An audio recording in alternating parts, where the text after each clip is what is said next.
আমাদের আজকের গল্প সংসার ও বন্ধন। কলমে ছবি ব্যানার্জি। শনিবার এলেই বিলুদের ছোট্ট বাড়িটায় যেন সাজো সাজো রব পড়ে যায়। পুরো 5টা দিন বিলু আর পিলু, যাদের পোশাকি নাম বিপ্লব আর পল্লব, দুই ভাই তাদের মায়ের জন্য অপেক্ষা করে থাকে। তারা দুই ভাই স্কুল থেকে ফিরে সেদিন আর খেলতে যায় না।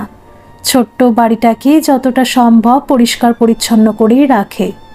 বিলু ঝুলঝাড়া লম্বা লাঠিটা দিয়ে ঘরের ঝুল না থাকলেও একবার বুলিয়ে দেয়। পিলু অপটু হাতে নিজেদের পড়ার টেবিল গুছিয়ে রাখে। শঙ্করী পিসিকে দিয়ে বিছানার চাদরও পাল্টে রাখে।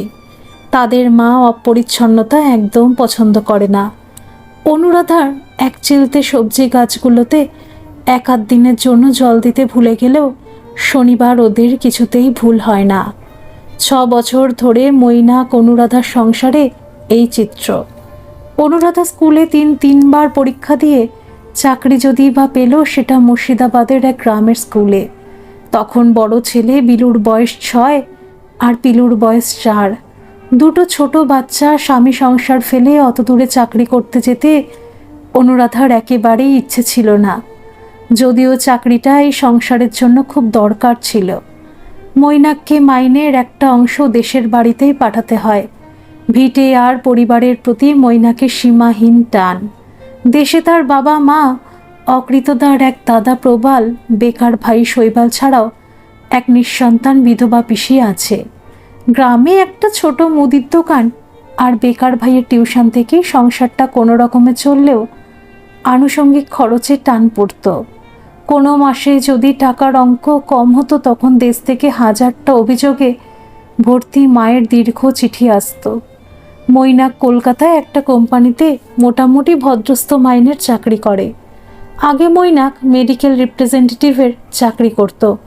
বহরমপুরে 1 রুমের ভাড়া ফ্ল্যাটেই থাকত। মাসের অর্ধেক দিন বাইরে থাকার সঙ্গে হাড় ভাঙা পরিশ্রমও ছিল। 6 মাস আগে এই কোম্পানির চাকরিটার অফার পায়। স্যালারি বেশ কিছুটা বেশি। অনুরাধা এখানেই থাকতে হবে ভেবে নর্জনের জন্য পরীক্ষা দেয়। 6 মাস হলো মৈনাক কলকাতায় নতুন কোম্পানিতে জয়েন করেছে। এই বাড়িটা তার এক ছোটবেলার বন্ধুর। প্রথমে সে এখানে নামমাত্র ভাড়াই উঠেছিল। সেই বন্ধুই তাকে এই বাড়িটা কিনে নেওয়ার অফার দেয়। বলেছিল, ভাই, বাড়িটা আমি বেচে দেবো ঠিক করেছি, তুই ইচ্ছে করলেই বাড়িটা কিনতে পারিস। এদো গলির ভেতর আর বহু পুরনো বাড়ি বলে এটার দাম 12 লাখ উঠেছে, তুই আমাকে 10 লাখ দিস। বন্ধুর অবস্থা বুঝেই বলেছিল টাকা ইনস্টলমেন্টেও দিতে পারিস। অনুরাধার সব গয়না আর তার সঞ্চিত টাকা মিলে এককালীন 6 লাখ টাকা দিয়ে বাড়িটা রেজিস্ট্রি হলেও এখনও 4 লাখের দেনা মাথার ওপর। এই অবস্থায় অনুরাধা চাকরিটা পেল। ছোট ছেলে পিলুকে আনার কোনো পরিকল্পনা অনুরাধার ছিল না। অসাবধানতা বশত ওর জন্ম। পিলুর জন্মের পরে সংসার প্রায় খুঁড়িয়ে খুঁড়িয়ে চলছে। মৈনাকের বাবা মার ধারণা ছেলে মোটা মাইনের চাকরি করে, না হলে কলকাতার মতো জায়গায় একটা আস্ত বাড়ি কেনা যায়। মৈনাক অনেক বুঝিয়ে বলল, অনু, চাকরিটা তুমি নাও, তুমি তো চাকরি করতেই চেয়েছিলে। দেখছো তো সংসারটা কিভাবে চলছে। মাথার ওপর 4 লাখ টাকার দেনা। বাড়িতে টাকা পাঠিয়ে সংসার চালাতে আমি হিমশিম খাচ্ছি। ছেলেদের তোমার শখ শৌখিনতা তো দূরের কথা, ভালো মন্দটুকুও খাওয়াতে পারি না। তুমি ওখানে একটা ঘর ভাড়া নাও, প্রতি সপ্তাহে বাড়ি এসো। এতদিন তো আমিও মাঝে মাঝেই বাড়ি ছাড়াই থাকতাম, এখন না হয় উল্টোটা হবে। আমি তোমার সংসারে ছেলেদের দেখে রাখবো। অনুরাধা বলল, সবই বুঝলাম, কিন্তু তুমি সকাল 8:30টায় বেরিয়ে রাত 8টায় বাড়ি ফেরো। এতটা দীর্ঘ সময় ছেলেরা একলা কি করে থাকবে? ওরা তো নেহাতি দুধের শিশু। মৈনাক বলল, আগে তুমি জয়েন তো করো, আমি ঠিক একটা সবসময়ের মাসি জোগাড় করেই ফেলবো। বাইরের ঠিকে কাজের মাসিটা শুনে বলল, আমার পাড়াতেই শঙ্করী বলে একটা মাঝবয়সী মাসি আছে, তার 3 কুলে কেউ নেই, চেয়ে চিনতেই দিন চলে, সে একটা আশ্রয় আর খেতে পেলেই বেঁচে যায়। মৈনাক বলল, এই তো সমস্যার সমাধান হয়ে গেল। তোমার তো সামনের সপ্তাহে জয়েন করতেই হবে। তার আগে আমরা দুজনে গিয়ে বরং ওখানে তোমার থাকার ব্যবস্থা একটা করে আসি। ওদের ভাগ্য ভালো ছিল, তাই হেডমাস্টার মশাইকে সব সমস্যার কথা বলতেই উনি বললেন, এখানে বাড়ি ভাড়ার তেমন প্রচলন নেই। আমার বাড়িতে আমরা স্বামী স্ত্রী ছাড়া কেউ থাকি না। 5 মিনিটের হাঁটা পথেই আমার বাড়ি। আপনি আমার বাড়িতে ইচ্ছে করলে থাকতে পারেন। আমি কখনো বাড়ি ভাড়া দিইনি। আপনাকে একটা মাঝারি সাইজের ঘর আমি দিতে পারি। একটা ঘরে আপনাদের চলবে তো? মৈনাক বলল, খুব চলবে স্যার। আসলে আমার স্ত্রী একাই থাকবে। ঠিক আছে, আপনি একা থাকবেন যখন, তখন আপনি ইচ্ছে করলে পেইং গেস্টও থাকতে পারেন। মাসে ঘর ভাড়া সহ 2,500 টাকা দিলেই হবে। আমরা অবশ্য খুব অল্প তেল মশলা দিয়ে খাবার খাই। আপনার অসুবিধা হলে নিজে রান্নার ব্যবস্থাও করতে পারেন। শুধু ঘরটা ভাড়া নিলেই 600 টাকা দেবেন। অনুরাধা বলল, আমরা আপনার প্রথম প্রস্তাবেই রাজি স্যার। অনুরাধা 4 দিন ধরে শঙ্করী দিদিকে রান্না বান্না থেকে শুরু করে ছেলেদের দেখভাল, সংসারের খুঁটিনাটি সব কিছু বুঝিয়ে দিল। স্কুল জয়েন করার আগের দিন থেকে 2 ছেলেকে কাছে বসিয়ে পাখি পড়ার মতো সব বোঝাতে গিয়ে অনুরাধার চোখের জল বাধা মানছিল না। মা তাদের ছেড়ে চাকরি করতে চলে যাবে, এটা বিলু বুঝতে পারল। বিলু অবুঝের মতো বায়না করছিল, কেন মা তাদের না নিয়ে বেড়াতে যাবে, কেন রাতে ফিরে আসবে না। পরদিন ভোর 4টের ট্রেনে মৈনাক অনুরাধাকে ট্রেনে তুলে দিল। বহরমপুর স্টেশন থেকে স্কুলটা মিনিট 20 অটোর দূরত্বের পর 15 মিনিট গ্রামের কাঁচা রাস্তা ধরে হেঁটে যেতে হয়। তার থাকার ব্যবস্থা করতে এসে মৈনাক বলেছিল, না অনু, এভাবে চাকরি করতে তোমার খুব কষ্ট হবে। আমি স্বার্থপরের মতো তোমাকে চাকরিটা করতে জোর করে ভুল করেছি। ছেড়ে দাও অনু, তুমি না হয় ঘরে বসে কিছু টিউশন করো। অনুরাধা বলল, তুমি ভুল ভাবছ। চাকরিটা তো আমি বহু কষ্টেই পেয়েছি। চাকরি করতে আমার কোনো কষ্ট হবে না, শুধু তোমাকে আর ছেলেদের ছেড়ে থাকার জন্য কষ্ট হচ্ছে। মৈনাক বলল, সত্যি বলছো অনু? তুমি ভেবো না, আমি তোমার মতো করেই ছেলেদের আগলে রাখবো। অনুরাধা বলল, শুধু ছেলেদের আগলে রাখলেই হবে না মশাই, আমার গাছগুলোকেও বাঁচিয়ে রাখবে, আর আমার সাজানো সংসারটা গুছিয়ে রাখবে। বিলুটা বড্ড ফাঁকিবাজ, ওকে ঠিক সময় পড়াতে বসাবে। পিলুটা খুব দুরন্ত, শঙ্করী দিদিকে বলবে পিলুকে যেন আগলে রাখে। তুমি একবার মাকে বলে দেখো না, বাবাকে সঙ্গে করে 1 মাস যদি থেকে যান। মৈনাক বলল, মাকে বলে কোনো লাভ নেই অনু, মা তার সংসার ছেড়ে আসবে না। পিসিমা তো আমাদের কাছে এসে থাকতেই পারেন। পিসিমার গল্প তো তুমি জানো অনু, বিধবা হয়ে এসে পিসিমা একবার মাত্র পুরীতে জগন্নাথ দেব দর্শন ছাড়া ওই বাড়ি ছেড়ে আজ পর্যন্ত কোথাও বেরোয়নি। তুমি এত দুশ্চিন্তা করো না, শঙ্করী দিদি মানুষটাকে তো ভালোই মনে হলো। তাছাড়া প্রতিদিন তুমি ফোন করে সবার খবর নিতে পারবে। তবুও আমি বলছি, খুব অসুবিধা মনে হলে চাকরিটা ছেড়ে দিও। হেডমাস্টার মশাই আর তার স্ত্রী দুজনেই খুব সজ্জন মানুষ। প্রথম দিনেই এই মাতৃসমা মহিলা তাকে আপন করে নিয়েছিলেন। অনুরাধাকে ম্যাডাম বলে ডাকতে নিষেধ করে তিনি বললেন, মা, তুমি তোমার স্যারকে স্যার বলেই ডেকো, আমাকে কাকিমা বা মাসিমা বলে ডেকো। আমাদের কোনো সন্তান নেই, তুমি আসাতে সত্যি আমরা খুব খুশি। আর একটা কথা মা, তোমার স্যার তোমার সম্মানের কথা ভেবেই তোমার থাকা খাওয়ার জন্য 2,500 টাকা নেবে বলেছেন। আমি বলছি তুমি শুধু এখানে থাকার টাকাটাই দিও। অনুরাধা বলল, কাকিমা, স্যার আমাকে সম্মান জানিয়ে খুব যৎসামান্য টাকা দিতেই বলেছেন। ওই টাকায় একটা মানুষের থাকা খাওয়ার খরচ চালানো কি সম্ভব? কলকাতা থেকে এত দূরে চাকরি করতে এসে কম টাকায় এত ভালো থাকার জায়গা আর আপনাদের মতো মানুষের সান্নিধ্য পাওয়া তো ভাগ্যের কথা। তাই হবে মা, আমি বুঝতে পারছি ছোট ছেলেদের ছেড়ে এসে তোমার খুব কষ্ট হচ্ছে। কষ্ট পেও না মা, সব অভ্যেস হয়ে যাবে। সংসারের ভালোর জন্যই তো তুমি চাকরি করছো। শনিবার হেডমাস্টার মশাই তাকে বেলা 12টার ট্রেনটা ধরার সুযোগটুকু দেন। প্রথম জয়েন করার পর পুরো 5 দিন কাটিয়ে শনিবার সন্ধ্যে 7টায় 2 বড় চকলেট, 1 প্যাকেট মিষ্টি নিয়ে যখন অনুরাধা বাড়ি ফিরল, তখন তার মনে হলো কতকাল সে ছেলেদের দেখেনি, কতদিন সে তার সংসার ছেড়ে আছে। 2 ছেলে তখন তাকে আষ্টে পৃষ্ঠে জড়িয়ে ধরেছে। পিলু চোখের জল নিয়ে বলল, মা, তুমি আর আমাদের ছেড়ে যাবে না তো? বিলু বলল, ভাই, তুই এত বোকা কেন রে? মা তো এখন চাকরি করে, মা এখন থেকে প্রতি শনিবারে বাড়ি আসবে, আর তোর আমার জন্য চকলেট মিষ্টি কত কিছু নিয়ে আসবে। আর কাল মা আমাদের জন্য মিষ্টি পোলাও আর মাংস রান্নাও করবে। পিলু চোখ মুছে বলল, আর আলু ভাজা চাটনি করবে না? অনুরাধা বলল, করব তো সোনা। মৈনাক বলল, দেখেছো অনু, তোমার বিলু এই কদিনে কত বড় হয়ে গেছে। তোমার পিলুকে তো এখন ওই আগলে রাখে, তাকে গল্প বলে, ঘুম পাড়িয়ে দেয়। বিলু বলল, জানো মা, পিলু এখন রং ওঠা দেওয়ালে কত যে নকশা আবিষ্কার করে আর তোমাকে দেখায়, আর সত্যি দেখতে অবিকল ওরকমই লাগে। অনুরাধা বলল, ও মা, তাই? তা কি নকশা আবিষ্কার করে শুনিয়ে তো একবার বিলু। বিলু বলল, কখনো চাঁদের বুড়ি চরকা কাটছে, কখনো দাদু লাঠি হাতে বসে আছে, কখনো লম্বা তালগাছ এক পায়ে দাঁড়িয়ে আছে। কাল একটা নকশা দেখে বলল, দেখ দাদা, ঠিক যেন মা চুল খুলে পিছন ফিরে বসে আছে। এটা এখন আমাদের মজার একটা খেলা। অনুরাধা মনে মনে বলল, পিলুটা মন খারাপ থেকেই এসব বলে। ছেলেটা কবে যে বড় হবে। বাড়িটা বড্ড বিবর্ণ রংচটা হয়ে গেছে। পুরো টাকা শোধ করে কবে যে আবার কলি ফেরানো যাবে কে জানে। এটা নিয়ে আগে মৈনাকের সঙ্গে তার টুকটাক ঝগড়া হয়েছে। এখন মনে হচ্ছে বাড়িটা তো মজবুত আছে। পিলুটা যতদিন ছোট আছে রং না করাই ভালো। ছেলেটা তার কল্পনার জগৎ নিয়ে যতদিন পারে ভালো থাকুক। অনুরাধার এখন চাকরি আর যাতায়াত করা অভ্যেস হয়ে গেছে। প্রতি সপ্তাহে ছেলেরা হাপিত্তেশ করে বসে থাকে মায়ের জন্য।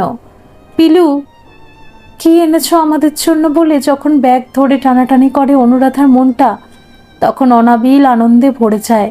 শনি রবি দুরাত থেকে সোমবার ভোর 4টে ট্রেন ধরে চলে আসার সময় মনটা বিষণ্ণ হয়ে যায়। অনুরাধার চাকরি করা তার শাশুড়িমার একদম পছন্দ ছিল না। তারা বছরে 2-3 বার নিজেদের প্রয়োজনে এখানে দিন 10-15 করে থেকে যান। কোম্পানির চাকরি করে বলে মৈনাক খুব কম ছুটি পায়। পুজোর আগে তার শাশুড়িমা শ্বশুরমশাই বাড়ি শুদ্ধ সবার পুজোর পোশাক, বাড়তি কিছু টাকা নেওয়ার জন্য চলে আসতে ভুল করেন না। তাদের চাহিদা মেটাতে অনেক সময় তার নিজের শখের শাড়ি, সংসারের প্রয়োজনীয় জিনিস কেনা হয়ে ওঠে না। অথচ অনুরাধার দরকারে আসতে বললে বলেন, দুটো বেটা ছেলের হাতে সংসার ফেলে কি করে যাব। তোমার পিসিমার বয়স হয়েছে, আমাদের দরকারে যখন যাই তখন কোনো রকমে কটা দিন চালিয়ে দেয়। কখনো তার দেওর শৈবাল এসে 2-4 দিনও কাটিয়ে যায়। অনুরাধা যথাসাধ্য আপ্যায়ন করে। অনুরাধা তার শ্বশুরবাড়ির সবাইকে ভালোবাসে। শুধু তাদের চাহিদার বাড়াবাড়ি দেখলে মনে মনে বিরক্ত হলেও তার স্বামীর দুর্বলতার কথা ভেবে কখনো অসন্তোষ প্রকাশ করে না। মৈনা কখনো তাকে লুকিয়ে ভাইয়ের মোজার মধ্যে লুকিয়ে টাকা দিয়ে ভাইকে ইশারা করেও বলে দেয়। এসব তার চোখে পড়লেও মৈনাককে বুঝতে দেয় না। পুজোর ছুটি পড়তে আর 15 দিন বাকি। আগে হলে সে শ্বশুরবাড়ির সবার জন্য নিজেদের জন্য পোশাক কিনে ফেলত। তবে প্রতিবারই বাজেট ফেল হয়ে যেত। তখন নিজেদের পোশাক কাটছাট করতে হতো। এই 5 মাসে শ্বশুরবাড়ির থেকে কেউ আসেনি। 5 মাসে শাশুড়িমার অন্তত 4খানা দীর্ঘ চিঠি চলে আসতো। মোবাইলের যুগ হলেও শাশুড়িমা চিঠি লিখতেই পছন্দ করেন। চিঠিতে অনেক খুঁটিনাটি কথা লেখা যায় যা ফোনে বলতে ভুল হয়ে যায়। মৈনাক অবশ্য ভাইকে দাদাকে ফোন করে সব খবর নেয়। কে জানে তার চাকরি করা নিয়ে তারা রাগ পুষে রেখেছে কিনা।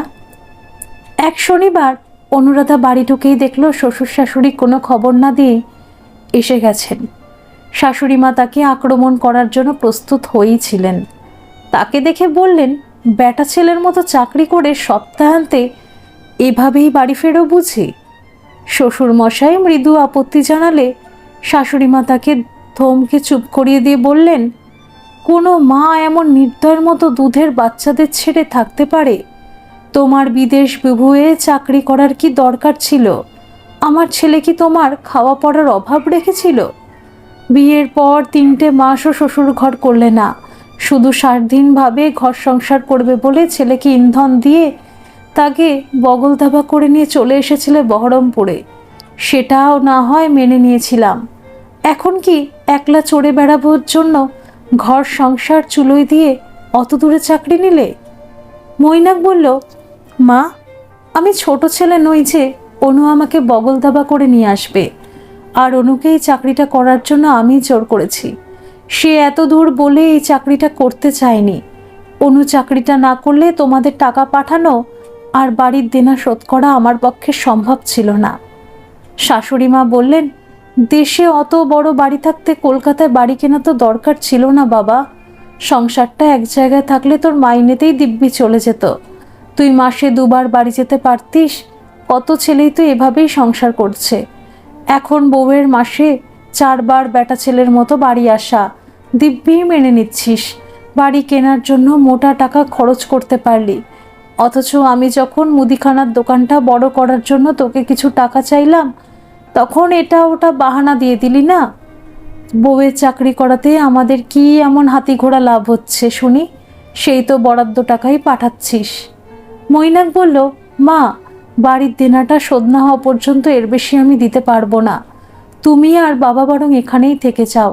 তুই খুব ভালো করে জানিস তোর দাদা, ভাই আর বুড়ো পিসিকে ভাসিয়ে দিয়ে আমরা এখানে থাকতে পারবো না।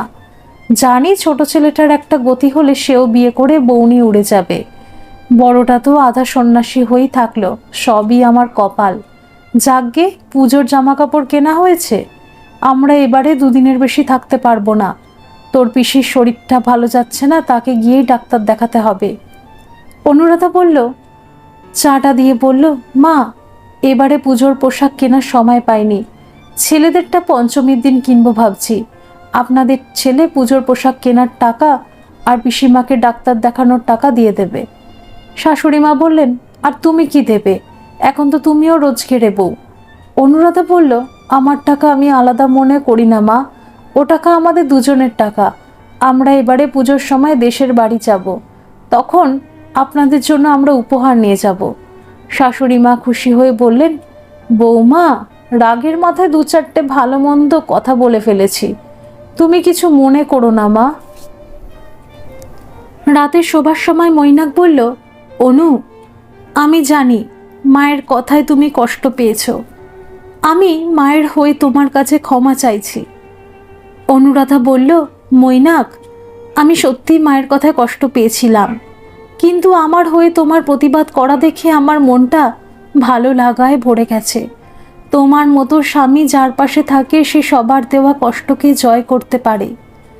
অনুরাধার সংসার এভাবেই চলছিল। শঙ্করী দিদি মানুষটা বেশ ঠান্ডা প্রকৃতির এবং বিশ্বস্ত। 2 ছেলের সঙ্গে তার সুন্দর একটা বন্ডিং তৈরি হয়েছে। ওরা তাকে পিসি বলে ডাকে।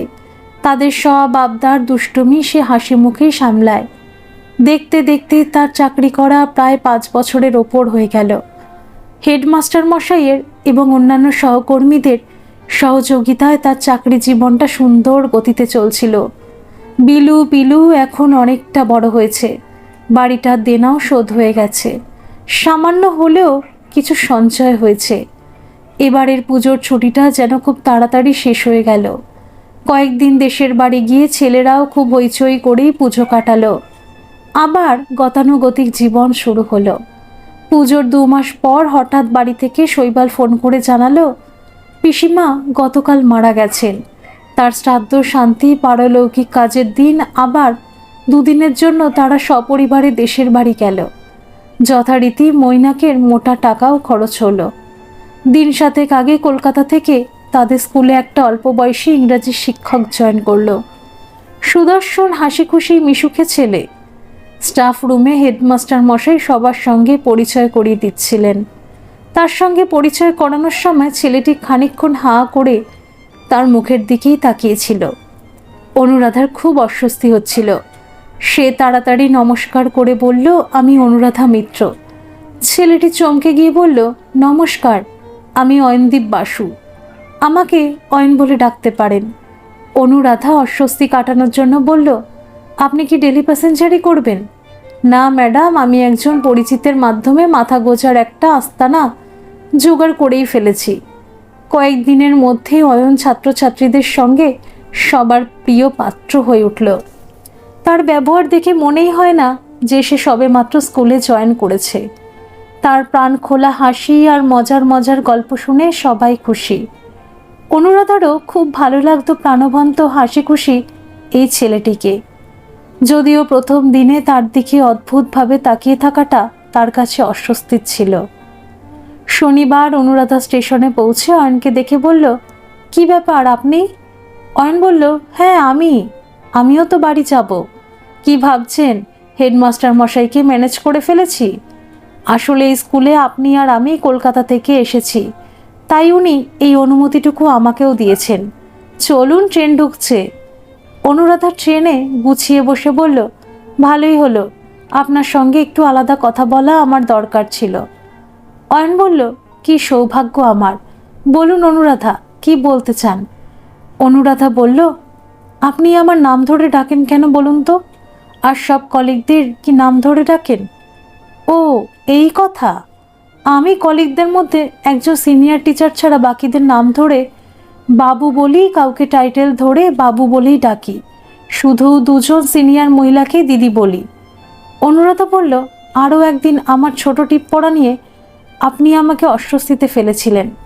হ্যাঁ, বলেছিলাম টিপটা বড় পড়লে আপনাকে পারফেক্ট দেখাতো। এটা তো একটা কমপ্লিমেন্ট। আমি আপনার অনেক সিনিয়র অয়ন। আমার দুটো ছেলে আছে, এসব হালকা ঠাট্টা তামাশা আমি একদম পছন্দ করি না। অয়ন বলল, ওরে বাবা, আপনাকে তো দেখে মনেই হয় না আপনি দুটো ছেলের মা। আচ্ছা, আপনি কি প্রাচীনপন্থী মহিলা? কলেজ ইউনিভার্সিটিতে পড়েছেন তো? নাকি খুব পিটপিটে রাগী মহিলা? অনুরাধা বলল, শুনুন অয়ন, আমি কেমন সেটা আপনার না জানলেও চলবে। আমি আপনার থেকে অন্তত 10 বছরের বড়। আপনি আমাকে দিদি বলতে না পারলে ম্যাডাম বলে ডাকবেন। ধুর, ম্যাডাম তো অপরিচিতা বা স্বল্প পরিচিতা মহিলাকে বলা যায়। অবশ্য স্কুল কলেজে পড়ার সময় ম্যাডাম বলাটা রেওয়াজ ছিল। অনুরাধা বলল, মাত্র 15 দিনে কোন সুবাদে আমি আপনার অতি পরিচিতা মহিলা হয়ে গেলাম? কি মুশকিল। আচ্ছা, আপনিও তো আমাকে অয়ন বলেই ডাকছেন। বয়সে বড় হলেই বুঝি নাম ধরে ডাকা যায় না? ঠিক আছে, আপনার আপত্তি থাকলে আপনাকে অনুদি বলে ডাকবো। এবার খুশি? প্লিজ এরকম রাগি রাগি মুখ করে থাকবেন না। ঝালমুড়ি খাবেন? অনুরাধা ফিক করে হেসে বলল, আপনি খুব টকেটিভ আর অত্যন্ত ফাজিল। অয়ন হো হো করে হেসে বলল, ওকে অনুদি, এটাকে আমি কমপ্লিমেন্ট হিসাবেই নিলাম। আপনি কিন্তু সবার সামনে আমাকে কখনো বেয়ারা কমপ্লিমেন্ট দেবেন না। অয়ন বলল, তাহলে কি আড়ালে দেব? অনুরাধা রাখতে গিয়েও হেসে ফেলল। বাড়ি ফিরে অনুরাধার জন্য একটা অবাক করা কাণ্ড অপেক্ষা করছিল। চেঞ্জ করে ছেলেদের একটু আদর করে সবে চা নিয়ে বসেছে। মৈনাক চায়ের কাপ হাতে নিয়ে বলল, অনু, পরশু আমাদের একবার দেশের বাড়ি যেতে হবে। অনুরাধা বলল, কেন গো, কোনো খারাপ খবর? সবাই ভালো আছে তো? মৈনাক বলল, না, সবাই ভালো আছে। তুমি মায়ের চিঠিটা পড়ো। অনুরাধা চিঠিটা পড়তে শুরু করলো। তার শাশুড়ি মা লিখেছেন, বাবা, মনু, খবরটা শুনলে তুই হয়তো রেগে যাবি। ছোট খোকা বিয়ে করে বউ এনেছে। সত্যি কথা বলতে আমি রাগ করতে পারিনি। তোর দাদা তো বিয়েই করলো না। বিয়ের বয়স চলে গেলে ছোট খোকাও যদি কোনোদিন সংসার না করে। মেয়েটি শিক্ষিতা, মেজ বৌমার মতো সুন্দরী না হলেও বেশ ঢলঢলে চেহারা। ছোট করে একটা অনুষ্ঠান না করলে মান থাকে না। কানের দুটো পাশা, হাতের চুড়ি আর গলার এক চিলতে চেন ছাড়া আমার কাছে সোনা বলতে কিছু নেই। শুধু হাতে বউকে দেখি কি করে বল? তুই আমার বিবেচক ছেলে, ছোট বৌমার জন্য একটা গলার হার আর একটা লোহা বাঁধানো নিয়ে আসিস। আর অনুষ্ঠানের সামান্য খরচটা তোকেই করতে হবে। ছোট খোকা একদিন ঠিক চাকরি পাবে, কিন্তু ততদিনে বিয়ের বয়স চলে যাবে। এখন তো টিউশনি করে কিছু রোজগার করে, দরকার হলে বৌমাও টিউশন করবে। তোর ইচ্ছে হলে যেটুকু টাকা পাঠাস সেটুকুই দিস। তোরা সবাই আমার আশীর্বাদ নিয়ে স্মৃতির মা। অনুরাধা বলল, আবারও একটা মোটা টাকার ধাক্কা। বাড়িটা রিপেয়ারিং করে কলি ফেরানোর খুব দরকার ছিল। আমার তো বাড়তি গয়না তেমন কিছু নেই। তুমি বরং আমার গলার চেনটাই পালিশ করে শুধু লোহা বাঁধানো আর সঙ্গে একটা আংটিও কিনে নিও। এরপর অনুষ্ঠানের খরচ আছে। মৈনাক বলল, আবার আংটি কেন? আংটিটা আমি দেব। না হলে তো মা সবার সামনে রোজগেরে বউ কি দিল বলেই কথা শোনাবেন। কিন্তু অনু, তোমার সব গয়না তো বাড়ি কিনতেই বের করে দিয়েছ, ওটা বরং থাক। অনুরাধা বলল, গয়না পরে হলেও চলবে, কিন্তু সঞ্চয়ের টাকাটা সব ভেঙে গেলে বাড়িটায় হাত দেওয়া হবে না। আমি একটা কথা বলবো? মৈনাক বলল, আমি জানি তুমি কি বলবে। না, জানো না।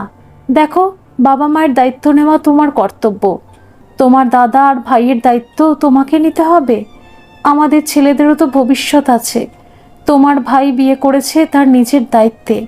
তুমি এবারে মা বাবাকে বরং এখানে নিয়ে এসে টাকা পাঠানো বন্ধ করো। মনে রেখো, আবদার একদিন অন্যায় অধিকারে দাঁড়াবে। তোমাদের কিছু জমি আছে, চালু মুদির দোকান আছে। দুটো পেট কমে গেলে স্বচ্ছন্দে সংসার চলবে। এবার ওদের ভাবতে দাও। স্বামী স্ত্রী টিউশন করেও সংসার চালায়। বিপদে আপদে অবশ্যই দেখবে। জানি আমার কথাগুলো তোমার খারাপ লাগছে। মৈনাক বলল, না অনু, তুমি একদম ঠিক কথা বলেছ। কিন্তু বাবা মা যদি আসতে না চায়? না চাইলে তুমি অন্তত টাকার পরিমাণ কমিয়ে দাও। তুমি তো শুধু মাসে টাকা পাঠাও তা তো নয়। মা বিভিন্ন অভিযোগ নিয়ে চিঠি লিখলেও তুমি টাকা পাঠাও। এটা নিয়ে কখনো আমার অভিযোগ ছিল না, কিন্তু ওদের প্রত্যাশা ক্রমশ বেড়েই চলেছে। আমি জানি আমার চাকরি পাওয়ার পর তুমি টাকার অঙ্ক বাড়িয়েছ। আমি এত কষ্ট করে চাকরি করছি আমাদের সন্তানদের ভবিষ্যতে উচ্চ শিক্ষার জন্য, নিজেদের নিরাপত্তার জন্য। তার মধ্যে অবশ্যই শ্বশুর মশাই শাশুড়ি মাকেও দেখব। কিন্তু তোমার ভাই আর দাদাকে দেখা নিশ্চয়ই আমাদের কর্তব্যের মধ্যে পড়ে না। পরিবারের বিপদে আপদে তোমার পাশে থাকা আমি চিরকালই সমর্থন করব। অনুরাধা লক্ষ্য করে দেখেছে, বাড়ি এলেই মৈনাক অন্য মানুষ হয়ে যায়। আবাল্যের পরিচিত এই ভিটে ও পরিবারের প্রতি তার অসম্ভব মায়া। এমনকি বাড়ির মস্ত উঠোনের একপাশে ধানের মড়াই, গোয়াল ঘরের গরু, বাগানের গাছপালা, প্রাচীন আসবাব সব যেন তার অস্তিত্বে মিশে আছে। ছেলে দুটিও বাবার মতোই এই বাড়িতে এলে যেন নতুন করে প্রাণ পায়। এই বন্ধন থেকে ওদের ছিন্ন করার কথা অনুরাধা স্বপ্নেও ভাবে না। বেকার দেওরের হুট করে বিয়ে করা শুনে অনুরাধার প্রথমটাই মনে মনে খুব রাগ হয়েছিল, কিন্তু নতুন বউকে দেখে তার খুব ভালো লাগলো। মেয়েটি বেশ স্মার্ট ও মিশুখে। কিছুক্ষণের মধ্যেই বিলুকে আপন করে নিল। অনুরাধা নতুন বউকে একটা আংটিও দিল। মৈনাক মায়ের হাতে লোহা বাঁধানোটা দিয়ে চেনটা নতুন বউকে দিল। বৌভাতের অনুষ্ঠান মিটে গেলে মৈনাক মাকে বলল, মা, এবার তুমি আর বাবা আমাদের সঙ্গে চলো। ওদের সংসার এবার ওদের বুঝে নিতে দাও। মাঝে মাঝে আমরা যখন আসবো তখন আসবে। তোমরা আমাদের কাছে থাকলে আমাকে আর মাসে মাসে টাকা পাঠাতে হবে না। বিলু আর পিলুও খুব আনন্দে থাকবে। পিসিমাও চলে গেছেন। তোমার তো এখন আর সমস্যা থাকার কথা নয়। মা বলল, তুই কোন আক্কেলে কথা বলছিস বাবা? সবে ছোট খোকা বিয়ে করেছে, এর মধ্যেই সংসারের জোয়াল তার কাঁধে ফেলে দেব? বেশ, না হয় 2-4 মাস পরে যেও। না বাবা, সেটা হয় না। আমরা মাঝে মাঝে যেমন যেতাম তেমনই যাব। মৈনাক বলল, ঠিক আছে, তোমাদের যেমন ইচ্ছা। তবে এবার থেকে শুধু তোমাদের জন্যই টাকা পাঠাবো।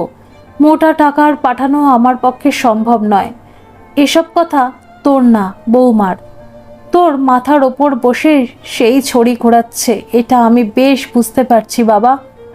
কথাটা যদি তারই হয়, তাহলে সে অন্যায় তো কিছু বলেনি মা। আমরা তোমাদের দায়িত্ব নিতে তো অস্বীকার করছি না।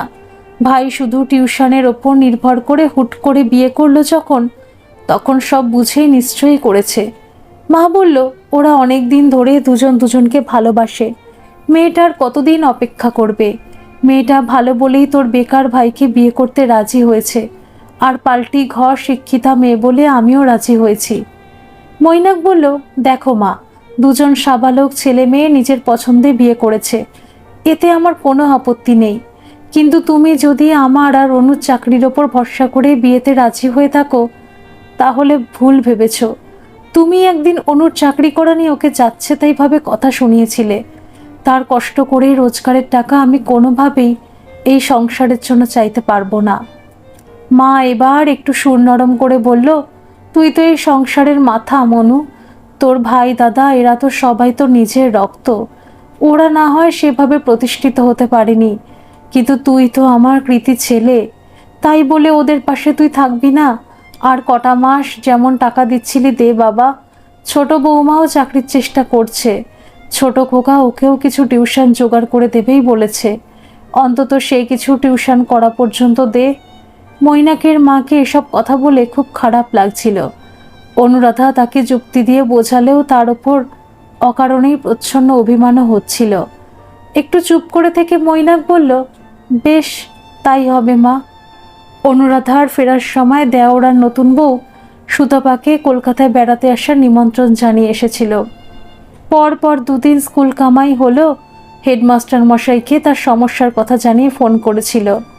বুধবার স্কুলে আসতেই অয়ন বলল, কি ব্যাপার অনুদি, দুদিন স্কুল কামাই করলেছে, শরীর ভালো আছে তো? অনুরাধা বলল, হঠাৎ আমার দেওরের বিয়েতে দেশের বাড়ি যেতে হয়েছিল। অয়ন বলল, তোমার ফোন নাম্বারটা নেওয়া ছিল না বলে খোঁজ নিতে পারিনি, এবার দয়া করে ফোন নাম্বারটা দিয়ে দিও, আমার কাছে স্কুলের মোটামুটি সবার নাম্বার সেভ করা আছে। এখন অনুরাধার বাড়ি ফেরার সময়টা বেশ ভালোই কাটে।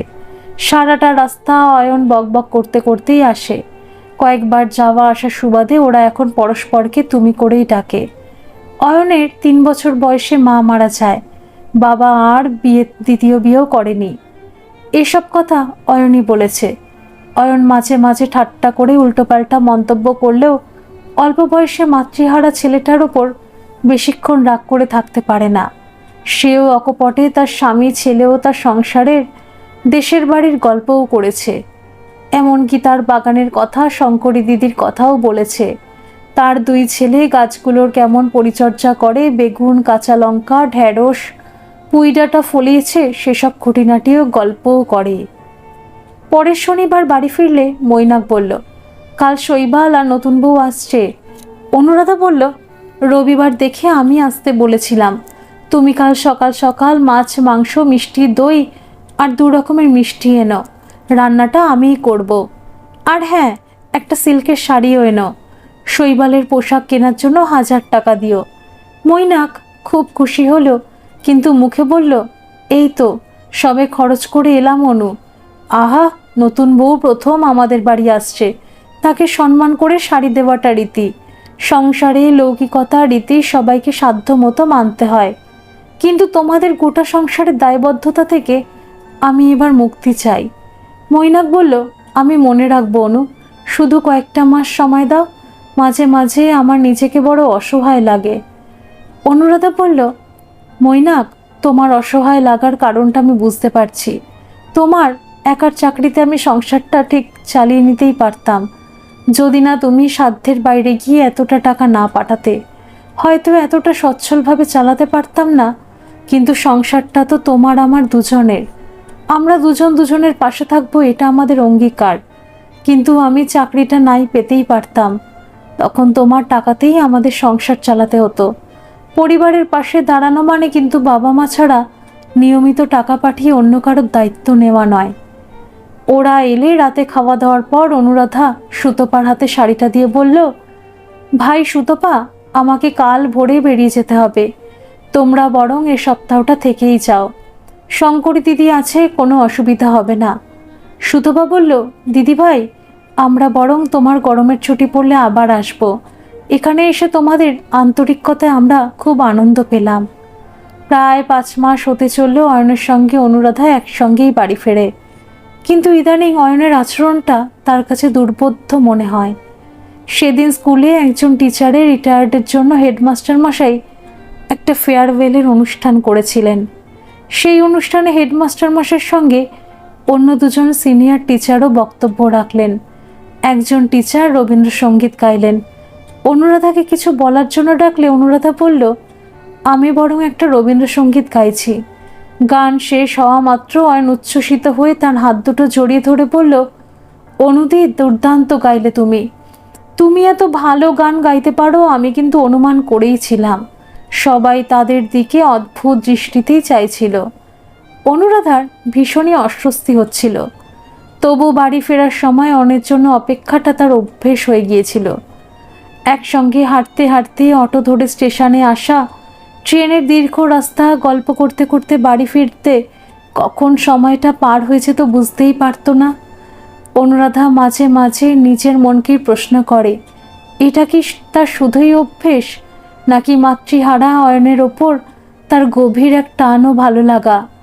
তার উল্টো পাল্টা আচরণে সে মাঝে মাঝে অস্বস্তিতে পড়লেও কখনো কড়া ভাষায় তাকে কিছু বলতে পারে না। কদিন আগে অয়ন তাকে বলেছিল, অনুদি তোমাকে একটা সারপ্রাইজ দেব, ফিনিশিং টাচ দেওয়াটা হয়ে গেলেই একেবারে চমকে দেব। এটা নিয়ে অনুরাধার খুব দুশ্চিন্তা। অয়নের এই সারপ্রাইজটা তাকে আবারও কোনো অস্বস্তিতে ফেলবে না তো? না, অয়নের পাগলামির এত প্রশ্রয় দেওয়াটা তার ঠিক হচ্ছে না। এবার কড়া ভাষায় তাকে কিছু বলতেই হবে। দিন ট্রেনে এ কথা সে কথার পর অয়ন জিজ্ঞেস করল, আচ্ছা অনুদি, তোমার সংসার, স্বামী, ছেলেদের গল্পের বাইরে আর কোনো গল্প নেই? অনুরাধা বলল, এর বাইরে তো চাকরির গল্প। আমার মতো প্রায় মধ্যবয়সী এবং মধ্যবিত্ত পরিবারের মেয়েরা সংসারে আষ্টে পৃষ্ঠে জড়িয়ে থাকতেই ভালোবাসে। এর বাইরে চাকরি, বিনোদন সবটা থাকলেও দিনের শেষে মেয়েরা নিজের সাজানো সংসারে প্রিয়জনদের সান্নিধ্যে থাকতেই সবচেয়ে ভালোবাসে। আসলে বিয়ে মানেই তো বন্ধন, সংসারের বন্ধন, মায়া ভালোবাসার বন্ধন, দায়িত্বের বন্ধন। তুমি যখন বিয়ে করবে তখন তোমার এই উপলব্ধি হবে। জানো, স্বামী ছেলেদের ছেড়ে এত দূরে চাকরি করতে আমার মন সায় দিচ্ছিল না। নেহাত প্রয়োজনে চাকরিটা করতে হচ্ছে। আমার মনটা সবসময় বাড়িতেই পড়ে থাকে। অয়ন বলল, তুমি গুরুগম্ভীর মুখ করে থাকলেও তুমি মোটেও মধ্যবয়সী নয়। অনুরাধা বলল, মধ্যবয়সী বলিনি তো, প্রায় মধ্যবয়সী বলেছি। তোমার মতো অল্প বয়সী ছেলে বা মেয়েদের জীবনে অনেক গল্প থাকে। তাদের জীবনে রঙিন ভবিষ্যৎ আর স্বপ্ন পূরণের লক্ষ্য থাকে। আর থাকে বিশেষ বন্ধু, যার সঙ্গে অনেকটা পথ চলতে হবে। আচ্ছা অয়ন, তোমার কোনো বিশেষ বন্ধু নেই? ছিল। ও, ব্রেকআপ হয়ে গেছে বুঝি? কিন্তু এখন তো তুমি চাকরি করছো, সম্পর্কটা ঠিক করা যায় না? অয়ন বলল, না, উপায় নেই, কিন্তু এখন তুমি আমার বিশেষ বন্ধু। অনুরাধা বলল, অয়ন, এর আগে বহুবার তোমার বেয়ারা ঠাট্টাকে আমি ইগনোর করেছি, এবার কিন্তু তুমি বাড়াবাড়ি করছো। তুমি বিশেষ বন্ধুর মানটা জানো? অয়ন বলল, জানি তো, যাকে বিশেষভাবে ভালো লাগে। অনুরাধা বলল, অয়ন, আমি তোমার থেকে বয়সে 10 বছরের বড়। আমার স্বামী, সন্তান, সংসার, শ্বশুরবাড়ি আছে। আমি সবাইকে ভালোবাসি। অয়ন বলল, ভালোবাসতে কে বারণ করেছে তোমাকে? আচ্ছা, স্বামী, সংসারের বাইরে মেয়েদের আর কোনো সম্পর্ক থাকতে নেই? কি বলতে চাইছো তুমি? বিবাহ বহির্ভূত সম্পর্ক? এটা ট্রেন, না হলে তোমাকে ঠাটিয়ে দুটো চড় মারতাম, ডেপো ছেলে কোথাকার। অয়ন বলল, তুমি বড্ড রেগে গেছো অনুদি, বাদ দাও এসব কথা। আমি তোমার জন্য যে সারপ্রাইজ গিফটটা দেবো বলেছিলাম সেটা এনেছি। এটা দেখলে তোমার মন ভালো হয়ে যাবে। বলে সাইড ব্যাগ থেকে একটা ছবি বের করে বলল, দেখো তো তোমাকে ঠিকঠাক এঁকেছি কিনা। অনুরাধা রেগে আগুন হয়ে বলল, স্কাউন্ড্রেল, তুমি কোন সাহসে আমার ছবি এঁকেছো? তুমি কি লুকিয়ে তোমার মোবাইলে আরও ছবি তুলেছ? তোমার দুঃসাহস দেখে আমি অবাক হয়ে যাচ্ছি। অয়ন বলল, যা বাবা, আমার আঁকা দেখে কোথায় তুমি প্রশংসায় উচ্ছ্বসিত হবে তা নয় উল্টে গালাগালি দিচ্ছ। ঠিক আছে, ছবিটা আমার কাছেই থাক। তোমার সঙ্গে আমার কিছু কথা বলার ছিল। এই মুহূর্তে তুমি ভীষণ উত্তেজিত হয়ে আছো। প্লিজ তুমি শান্ত হও অনুদি, এটা পাবলিক প্লেস। অনুরাধা থমথমে মুখে বাড়ি ঢুকলো। মৈনাক বলল, কি হয়েছে অনু, শরীর খারাপ? কই না তো, একটু ক্লান্ত লাগছে। ছেলেদের আদর করে বলল, সোনা, তোমাদের চকলেট আর ছবি দেওয়া গল্পের বই এনেছি, ব্যাগ থেকে বের করে নিও, আমি চেঞ্জ করে একটু বিশ্রাম নেব। মৈনাক চা নিয়ে এসে বলল, অনু, একটা সুখবর আছে। কি খবর? সুতপা বাড়ির কাছাকাছি একটা প্রাইমারি স্কুলে চাকরি পেয়েছে। কিন্তু তোমাকে এমন বিধ্বস্ত দেখাচ্ছে কেন? অনুরাধা বলল, আমার মনে হয় জ্বর এসেছে, আমি আজ রাতে কিছু খাবো না। মৈনাক কপালে হাত দিয়ে বলল, জ্বরে তো গা পুড়ে যাচ্ছে, আপাতত একটা ক্যালপল খাও, কাল সকালে ডাক্তারের কাছে নিয়ে যাব, কটা দিন স্কুলে যেতে হবে না। অনুরাধা বলল, তোমাকে একটা কথা বলবো, আমি আর চাকরিটা করতে না পারলে তুমি কি রাগ করবে? সব সমস্যা তো মিটে গেছে। মৈনাক বলল, অনু, প্রথমটাই চাকরিটা করার ব্যাপারে আমি তোমাকে অনুরোধ উপরোধ করেছিলাম, পরে তো নিষেধও করেছিলাম। বেশ, তুমি যা চাও তাই হবে অনু। রাতে ঘুমাতে এসে মৈনাক দেখলো অনু জ্বরের ঘোরে ভুল বলছে, মৈনাক, তুমি আমাকে কখনো ভুল বুঝে অবিশ্বাস করবে না তো? বিশ্বাস করো, আমি কোনো অন্যায় করিনি। মৈনাক অনুকে জোর করে জাগিয়ে বলল, তোমার কি হয়েছে অনু? বিয়ের এত বছর পর তুমি কেন এ কথা বলছো? আমি নিজের চেয়েও তোমাকে বিশ্বাস করি। আমি তোমার কপালে জলপট্টি দিচ্ছি। তুমি ঘুমাও অনু, কোনো ভয় নেই, আমি জেগে থাকছি। কাল তোমাকে ডাক্তারের কাছে নিয়ে যাব। পরদিন জ্বরটা অনেকটা কমে গেল। অনুরাধা বলল, আর ডাক্তারের কাছে যাওয়ার দরকার নেই, 2 দিন বিশ্রাম নিলেই ঠিক হয়ে যাবে। সকাল 9টায় মৈনাকদের বাড়ির ডোরবেলটা বেজে উঠল। মৈনাক দরজা খুলে দেখল একটা ভদ্রলোক একজন অল্প বয়সী সুন্দরী মহিলাকে নিয়ে দাঁড়িয়ে। দরজা খুলতেই তিনি বললেন, নমস্কার, এটা অনুরাধা মিত্রর বাড়ি? মৈনাক নমস্কার করে বলল, হ্যাঁ, আমি অনুরাধার স্বামী মৈনাক মিত্র, কিন্তু আপনাকে তো চিনলাম না। অয়ন বলল, আমি অয়নদেব বাসু, অনুদির কলিগ, আর এটা আমার বন্ধু কৌশিকী। প্রতি শনিবার আমি আর অনুদি একসঙ্গে ফিরি। মৈনাক বলল, কাল বাড়ি ফিরে হঠাৎ অনুর ধুম জ্বর, এখন অনেকটা কম। অয়ন বলল, কাল ট্রেনে অনুদি খুব উত্তেজিত ছিল, মুখ চোখ অন্যরকম ছিল। আমি অনুমান করেছিলাম অনুদি হয়তো অসুস্থ হয়ে পড়বে। আচ্ছা, অনুদির সঙ্গে একবার দেখা করা যাবে? হ্যাঁ, অবশ্যই আসুন। তবে ও চাকরিতে রেজিগনেশন দেবে। আচ্ছা, অনুর স্কুলে কি কিছু হয়েছিল? অনুদি স্কুলে খুব জনপ্রিয় একজন টিচার। আচ্ছা, ঘরে চলুন। অয়নকে ঘরে ঢুকতে দেখে অনুরাধা উত্তেজিত হয়ে চিৎকার করে বলল, তুমি বাড়ি পর্যন্ত ধাওয়া করে এসেছো? তুমি আমার ঘর ভাঙতে চাও? অয়ন বলল, প্লিজ অনুদি, একটু শান্ত হও। তোমার মজবুত ঘর কি অত সহজে আমি ভাঙতে পারি? আচ্ছা মৈনাক বাবু, এই ছবি দুটো একবার দেখে বলুন তো চিনতে পারেন কিনা? মৈনাক ছবি দুটো দেখে বলল, দুটোই তো অনুর ছবি। এটা আপনি কোথায় পেলেন? অয়ন বলল, দুটো ছবি আমার প্রয়াতা দিদি অনুপমার ছবি, যাকে আমি অনুদি বলেই ডাকতাম। অল্প বয়সের ছবিটা দিদি বেঁচে থাকাকালীন, পরের ছবিটা দিদির এই ছবি দেখে আমি এঁকেছি। আমি প্রথম দিন স্কুলে অনুদিকে দেখে চমকে গিয়েছিলাম। দুটো মানুষের সঙ্গে এত মিল, নাকি এটা সত্যিই আমার অনুদি? আমার অনুদি খুব ভালো গান গাইতো, সেই জন্যই সেদিন আমি তোমার গান শুনে আবেগ দমন করতে পারিনি। আমার 3 বছর বয়সে মা মারা যায়। অনুদির বয়স তখন 13। প্রথম আমি অনুদিকে নাম ধরেই ডাকতাম, পরে একটু বড় হয়ে অনুদি ডাকতাম। অনুদির হাতেই আমি বড় হয়েছি। আমার গোটা শৈশব জুড়ে অনুদি ছিল আমার বন্ধু, মা আর দিদি। মাত্র 26 বছর বয়সে মাত্র একদিনের জ্বরে অনুদি মারা যায়। মায়ের স্মৃতি আমার কাছে ধূসর। অনুদিকে হারিয়ে আমি সত্যিকারের মাতৃহারা হয়েছিলাম। কৌশিকী বলল, অনুদি, অয়ন তোমার কথা সব আমাকে বলেছে। তোমাকে রাগিয়ে দিয়েও মজা পায় সেটাও বলতো। অয়নের কাছে আমি শুনেছি ওর দিদির মৃত্যুর পর ও ডিপ্রেশনে চলে গিয়েছিল, ওকে সাইকোলজিস্ট দেখাতে হয়েছিল। অনুদি, আমি একটা প্রাইমারি স্কুলে চাকরি করি। আমাদের 5 বছরের ভালোবাসা, আমরা খুব তাড়াতাড়ি বিয়ে করব। শুধু আমার চাকরির ট্রান্সফারের জন্য অপেক্ষা করছি। অনুরাধা বলল, অয়ন তোমার কথা তো আমাকে বলেনি। অয়ন বলল, তুমি আমার বিশেষ বন্ধুকে জানতে চেয়েছিলে, আমার প্রেমিকার কথা তো জানতে চাওনি। আমি এখনো বলছি, তুমি আমার বিশেষ বন্ধু।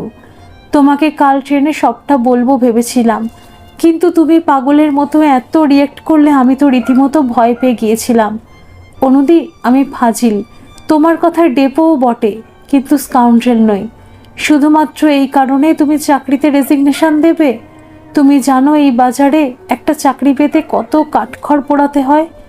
তুমি তো হেডমাস্টার মশাইয়ের বাড়িতে রাজকীয় আরামে আছো, আর এই জার্নিটা করাটা তোমার অভ্যেস হয়ে গেছে। এবার বলো তো, আমার অনুদি মানে একেবারে ডুপ্লিকেট তুমি সেই ছবিটা নেবে? ওটা আমি তোমার জন্য অনেক কষ্ট করেই এঁকেছি।